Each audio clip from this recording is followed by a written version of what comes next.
Hello, and welcome. You're listening to the Art Deli Sideshow. My name is Art Delinsky, and I am your host. I'm really happy. I'm ecstatic. I'm bursting at the seams because it's finally fall. Yay! The leaves are crunching, the pumpkins are spicing, but September is also time to pay the piper. That's right. We have some deadlines that are here. They are upon us, and I'll be recapping them on this episode. Two things that I'll be highlighting is the UK deadline for recognizing Palestine, which is happening this week, September 5th, during the UK General Council meeting. We'll be talking about that in a moment. And then also the end of the Trump buyouts. Remember back in January of 2025, we had the fork in the road email that was sent out to 2 million federal employees from the Office of, Personal Management, telling the employees about the administrative deferred resignation program, which basically put all those employees on a sort of administrative leave where they would still be paid their wages. That program is ending at the end of September 30th.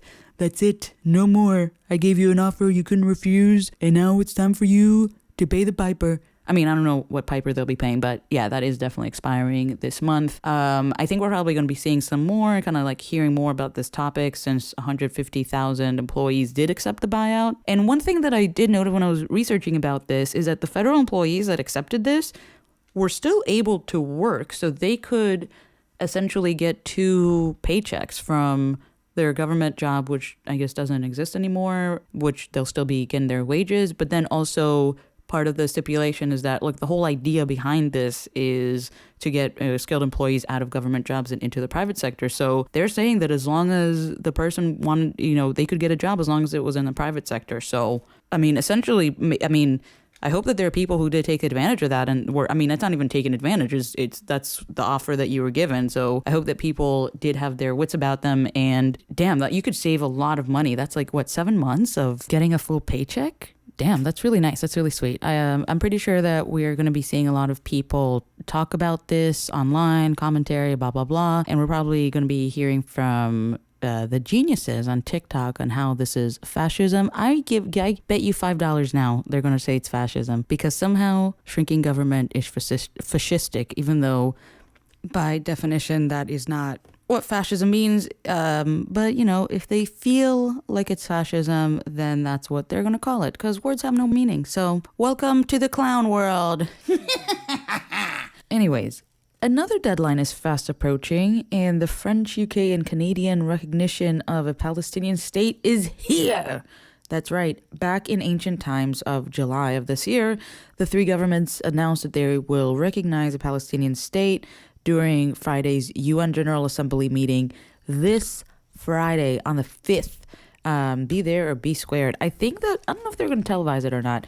I went on their website and I saw their schedule and I didn't see anything about that in there yet. So I'm not sure what's going on, but the UN is having a lot of trouble. But I do hope that they don't forget about this because it's important, for all the people that are protesting in Israel. They need to know that there is an, international support for what they're doing. And, people don't want to be, feel like they're just out there in the wind doing nothing. And I see a lot of reporting saying this is just symbolic and then it's not really going to do anything. But people live and die for symbols. So, I don't know. As a side note, I was reading, because I'm on the website and I'm doing all this research here, I was reading that on the UN's website, actually this year is the UN's Security Council 80th anniversary. Shout out to you. And in my research, I saw their publicly available monthly publication. And in their latest edition, they shared some info about the meeting. And I'm pretty sure that it's not relevant to anything like regarding Israel or Gaza or anything. It is pretty interesting. At least I found it interesting enough to at least mention it. I think maybe just knowing this information might give us a little bit of context. So I'm going to, even though it's not really related to anything, but I think it's just good information to know. So what I'm going to do is I'm going to put the pages on the screen, and it's not going to take a very long time to read it or anything.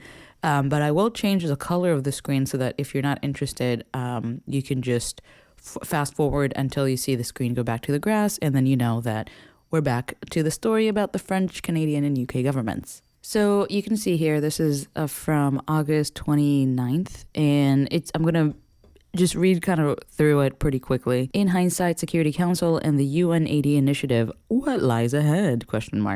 In September, world leaders will converge in New York to mark the 80th anniversary of the founding of the UN. Hey, well, this is a significant milestone. While this significant milestone is a moment of celebration, the prevailing mood seems to be somber as the organization faces what many regard as an existential crisis. Okay, shit. All right, well, hold on. Let's see. This is where... Okay, here. I wanted to go down here. Basically, they're just saying things are really rough. Duh. In March, Secretary General Antonio Guterres launched a major reform initiative aimed at overhauling the UN system to make it more, quote, effective, cost-efficient, and responsive. Okay, Doge. This has got a little UN Doge. I like that. Connecting it to the organization's 80th anniversary, its latest reform efforts have been dubbed the UN80 initiative. Basically, it sounds like they're going broke, dude. And in a second, it's going to pretty much tell you why. But if you're thinking Trump, yes. It's being pursued across 3 streams: efficiencies, improvements, mandate, implementation reviews, and structural changes to program realignment. Oh, my God. I just died in corporate speak. Anyways, I'm just going to go down here. You can also go online if you're interested in this. Where is the council feeling the pinch? The UN estimated that resources across the UN system shrunk by 30% this year compared to 2023. The organization's liquidity crisis. Like to spend the liquid. Yeah. I'm used to having liquid. I'm just not liquid. The liquidity crisis largely driven by member states' failure to pay their assessed contribution in full and on time. Bitch, better have my money. Has forced it to operate in a resource-constrained environment, leading to hiring freezes and reduced services. Not surprisingly, the initiative, blah, blah, blah. I'm just going to go start in the middle. In this regard, the Secretariat has also sought to ensure that direct support to the Council as well as other intergovernmental bodies in New York, Geneva remain unaffected by cost-cutting and efficiency measures. Oh, also, earlier it mentions that some of the limitations that they're facing is being unable to secure meeting rooms or conference services beyond regular office hours. Okay, but I mean, that sucks, yeah, sure. However, future budget cuts could mean fewer reports, slower publications of council meeting records, and possibly a reduced number of council meetings webcasts. This could result in less transparency of the work of the council. So that's kind of just what I wanted to touch on, which I thought was just interesting.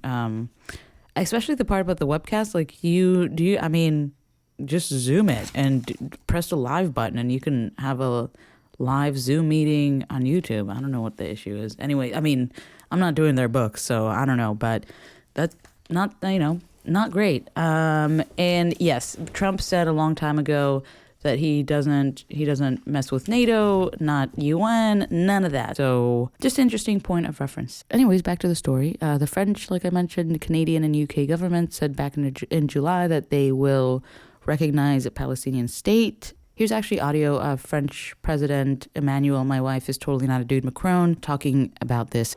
And I believe in the future of the two-state solution as a basis for regional security architecture, which will enable Israel to live in peace and security alongside its neighbors. But I want to be clear.